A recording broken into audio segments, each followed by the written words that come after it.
Welcome, one and all, to another episode of Basement Gas. Today, I'm going to be looking at a style model of guitar that I've been wanting to get my hands on for a while, but didn't really want to pay the $2,000 to maybe $3,000 price tag. So, I'm looking at yet another model of Harley Benton to satisfy my gear acquisition syndrome. My name is Jack, and as you probably know, I have a serious case of gas.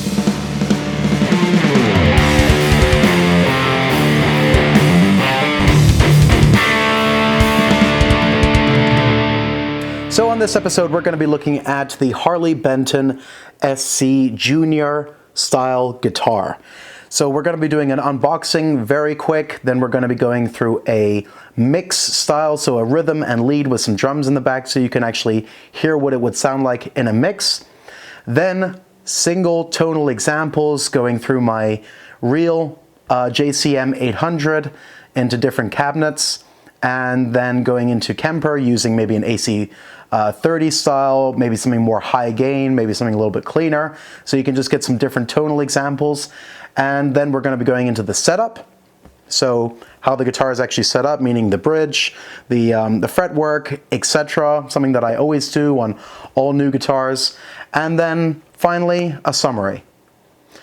That seems like a really long list and maybe too many minutes. So it's a junior style guitar, so let's keep it into a junior style video. So let's reduce all those numbers and let's keep it short and to the point. Anyway, let's get right to it.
Starting off with the specs, 2 controls, one for volume, one for tone. Keep it simple, fantastic for this kind of guitar. A Roswell P90 style pickup, Alnico, fantastic. I'm becoming more and more of a fan of Roswell pickups. The C neck profile shape, 22 medium jumbo frets. It's also got some Wilkinson tuners, which are great. They're not locking, I'm more of a fan of locking, but these are actually really stable, really good. Dot inlays, standard. Great pick guard. I love that kind of tortoise shell kind of style. It's also got mahogany body and a Wilkinson wraparound bridge. Now, in my last video where I was doing the Fusion T-style from Harley Benton, I completely forgot to mention that Wilkinson is a very well-known brand. Great lineup. And so this is something that I did want to point out. So like I said, it's a Wilkinson wraparound bridge, and a very well-known company, and as mentioned, you can see there on the back maybe, Wilkinson style tuners. Now, in the comments of the last video I did on Harley Benton, there was this whole thing about, oh, they're made in China, look out, coronavirus is absolute nonsense. These, as you can see, are made in Indonesia, so I don't think viruses can be transferred through musical instruments anyway, piece of wood, anyway. Don't let the media hype get to you. This is a fantastic guitar. The neck profile, it's a through neck style, and it's a little bit more free access here, which is really cool, but it doesn't have the access joints, which you know from the Fusion, for example. It's kept it sort of a very traditional shape, which I almost prefer. You know, keep it sort of to the roots almost. And as I mentioned, I normally prefer locking tuners, but these are actually, I've had this guitar now for just over about 2 weeks, and tuning stability is really good. I'm always a bit skeptical when it comes to wraparound bridges, but I've had no problems. Fantastic. And the P90, this is actually the first guitar I've had with a P90 pickup, and I love it. Normally I'm always a person who might, I might change out the pickup, but no, this is perfect for this kind of guitar, and I love the sound of it. You'll have heard it or will be hearing it. The only thing that I personally would maybe change is, and I've seen Phil McKnight do this, I think, on one of his Dan Electro guitars on these wraparound bridges, that sometimes that one point, it's hard to zoom in here, but the one point on the bridge, it kind of jags into your hand if you're, resting your hand on the bridge a little bit. So you can maybe file that down. Like I said, I've seen Phil McKnight do that on Know Your Gear. Maybe just file it down so it's not jagging into your hand, or just place your hand somewhere else. Maybe you just have to change your technique. Anyway, great specs for this kind of guitar, and I love the black with this pick guard. That's the real selling point for me. The look of it, the feel of it, fantastic. And it's a lot thinner than your, let's say, standard Les Paul style guitars, so it's a great weight, yet it still feels kind of chunky, which is kind of weird. Then finally, an Amaranth, I think is the way you pronounce it, fretboard. I might be pronouncing it incorrectly. Amaranth? I'm not too sure. And a graphite nut. Here we go. Graphite nut, not plastic or anything. I don't think it's from Graphtec like it was on the Harley Benton Fusion, but still, feels good. Like I said, no tuning problems, no pings or pongs when tuning your G string or B string. All good. The only thing that I've actually noticed that might be a bit strange is, I don't know the way they painted it, but if you can just see it, I don't know, the light might be a bit tricky, but you can see it's kind of reddish there on the top, and then the further you get down, it then just goes into black. So I don't know if they wanted to sort of have it, I'm really not too sure what they were trying to do here. If it's supposed to be sort of like a binding on the fretboard or not, and then they just kind of lost track and then just painted over it instead, but it kind of goes from this black into this red, and I'm still not entirely sure what they were trying to accomplish. So anyway, that's the only thing that I could actually find at fault with this guitar, and if it's just a paint job, no big deal. Anyway, you got your standard cavity in the back for tone controls, or for your pots. And one thing that I always like to make a point of is the way the pots actually move, and really nice, really smooth, perfect for volume, quick access. Tone is a little bit harder to move, which I actually prefer. I don't want you to be able to I don't want to be able to move the tone control so quickly that it just accidentally get, stuck on it. I don't know, whatever. Anyway, for my personal preferences, ideal. And they're out of the way. They're slightly further away from the bridge, so it means you're not going to bump into them accidentally. Anyway, it's 2 toe controls. Or 2 pots. What are you going to be changing around there? Maybe cleaning it up a little bit. Anyway, it's fine. It's perfect. It's ideal. I love it. Let's keep going.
As many of you may know, I always like to give a new guitar a once-over, meaning I check certain things on a new guitar. For example, the neck bow, the frets, to see if there are any high frets, the intonation, just the string height, of course, using the following tools. So a straight edge to check the neck to see if there's any neck relief from the truss rod, string action gauge to measure the actual string height, and a fret rocker to see if there are any high frets there.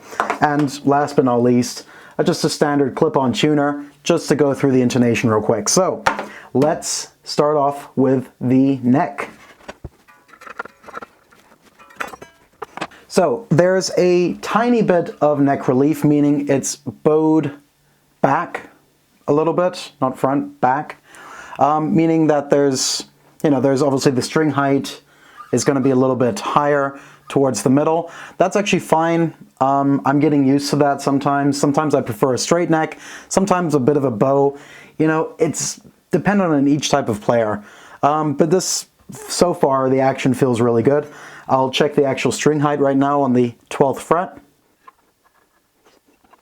So the high E string is about 1.5 millimeters, and on the low E string, I think it was just about, yeah, it's around 1.75 to almost 2, so let's say about 1.85. That's okay, it doesn't seem that high. Action's pretty good. I don't hear any fret buzzing at all, so.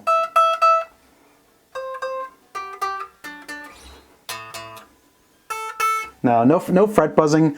I've been playing this now for roughly a week. I haven't noticed anything, so really nicely set up already. Frets, I haven't, like I said, haven't noticed any fret buzzing. Haven't noticed any high frets yet, but Always use your measuring tool to actually confirm that.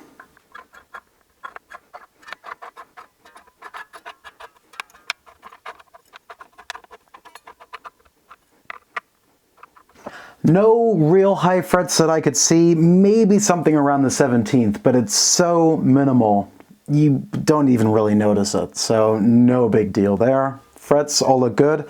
Around the actual neck, the edges,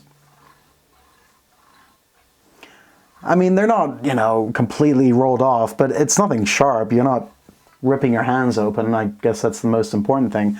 But no, it's fine. They're nice. They're nicely dressed. All good there. Last step, intonation. I'm not that experienced with these wraparound kind of bridges here. I'll see how it goes. I'm more used to the classic tunematic bridge on Gibson Les Pauls, for example. You know, your standard Les Paul. So let me see how this will work.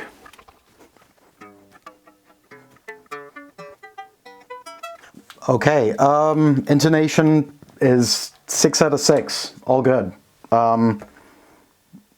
Nothing even slightly sharp, so that's all fine. Otherwise, I don't know. P90 pickup, is that too high or too low? I'm not too sure. I'd like to know what you guys think. It sounds good. I don't think I'd have to raise it or lower it or anything. I think it would be good like that. The knobs, by the way, also need absolutely no work. They roll really well. Tuners. These are Wilkinson Deluxe tuners. Now, if you watched my last video on the T-style guitar, you might have noticed that I actually kind of forgot to mention, or I think I didn't even say it was a Wilkinson bridge in that Telecaster, and I got a lot of comments on it that I forgot it. It was literally just a brain shut down. I don't know. Anyway, this has Wilkinson tuners on it. Now, normally I'm a stickler for locking tuners, but like I said, I've been playing this for a week, and tuning stability is really good. You might need to just lube the nut a little bit, but otherwise, I'd keep these in. They look cool. They're Wilkinson, so good manufacturer. Otherwise, frets, all polished up, looks nice. Nothing to set up here. I'd be good with it. Right out of the box. I haven't done any work to this. I haven't done any setup, nothing myself. Out of the box, just like this. So, 10 out of 10. Nicely done.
So, summary.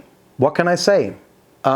This guitar is under 200 euros. To be exact, it's 199 European Union credits.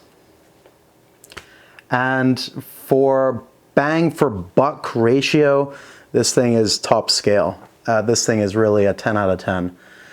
There's personally nothing I would change on it. Tuners, pickup, tone, volume pots, everything's fine. Really, it's great. And speaking of, you know, entry-level guitars, you're not gonna get, if you're going for this Les Paul Jr. kind of guitar, this is ideal. And I mean, I've been playing for several years, even though you might not be able to hear it from my actual playing skills. I know. What was the last comment? Boy Scout round a campfire? Where the hell did that come from?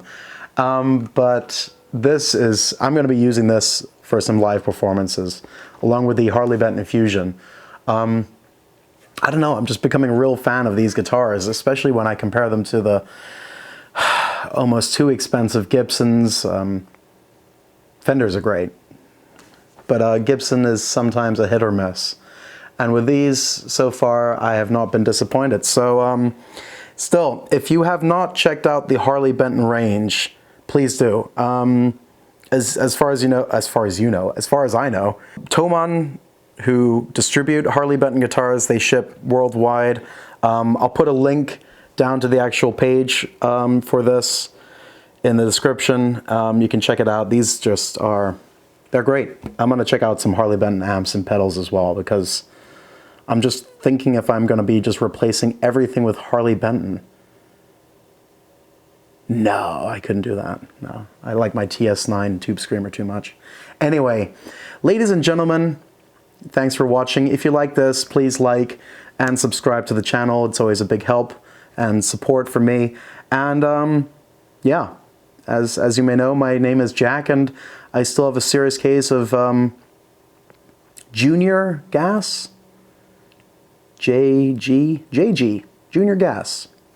Have a nice day, have a nice week, and I'll see you all soon.